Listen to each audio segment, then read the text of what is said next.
ఓం శ్రీ సాయిరామ్ అండి. Welcome to Shri Sainatha kitchens. అందరికీ నమస్కారం అండి. ఈరోజు నేను ఆలుతో కుర్మా కూర చేశానండి, పెరుగు వేసి. ఈ రెసిపీ చపాతీల్లోకి కానీ, పూరీల్లోకి కానీ, అలాగే బగారా రైస్ కానీ, బిర్యానీ కానీ, ప్లెయిన్ వైట్ రైస్తో కానీ చాలా బాగుంటుందండి.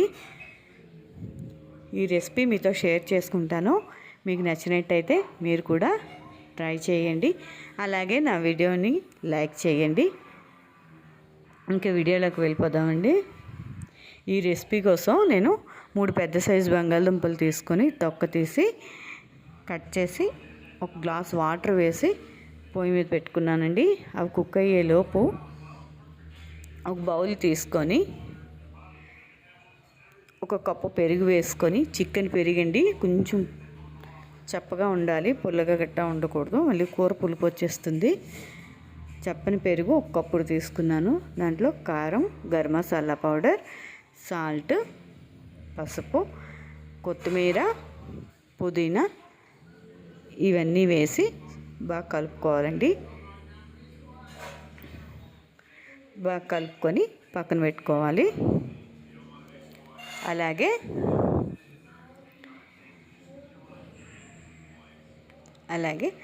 స్టవ్ వెలిగించి బాండీ పెట్టి ఆయిల్ వేసి ఆల్రెడీ ఉడికించి పెట్టుకున్న బంగాళదుంప ముక్కలు వేసుకోవాలి.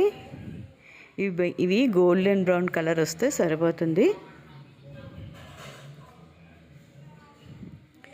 ఇవి బాగా వేగాక ఒక ప్లేట్లో తీసి పెట్టుకోండి, పక్కన పెట్టుకోండి.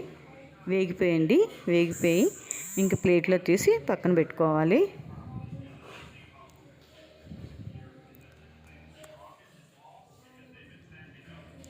ఈ కలర్ వస్తే సరిపోతుందండి, ఎక్కువ అక్కర్లేదు. అలాగే ఈ కూర కూడా ఎక్కువసేపు ఉడకక్కర్లేదండి, ఎందుకంటే ఆల్రెడీ బంగాళదుంప ముక్కలు ఉడికి ఉన్నాయి కనుక. మళ్ళీ అదే పాన్లో జీలకర్ర, ఆవాలు వేసి బాగా వేగాక ఈ కట్ చేసి పెట్టుకున్న ఆనియన్స్ ముక్కలు కూడా బాగా వేగాలి.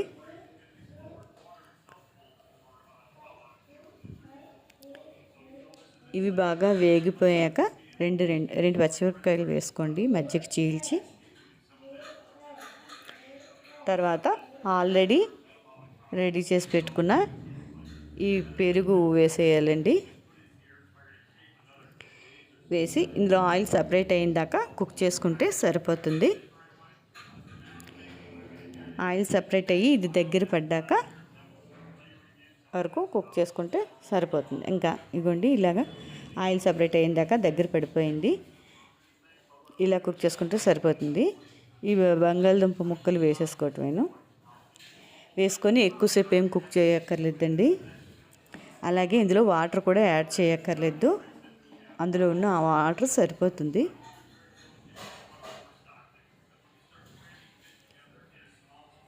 చూసారా, ఇలా వస్తే సరిపోతుంది. కూర రెడీ అయిపోయిందండి.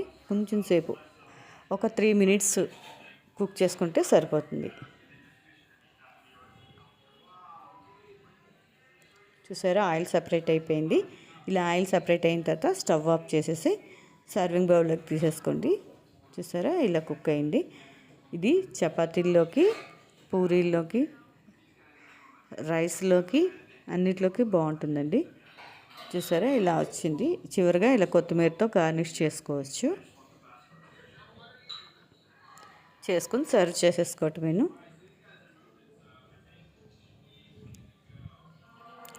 ఈ రెసిపీ నచ్చినట్టయితే మీరు కూడా తయారు చేసుకోండి.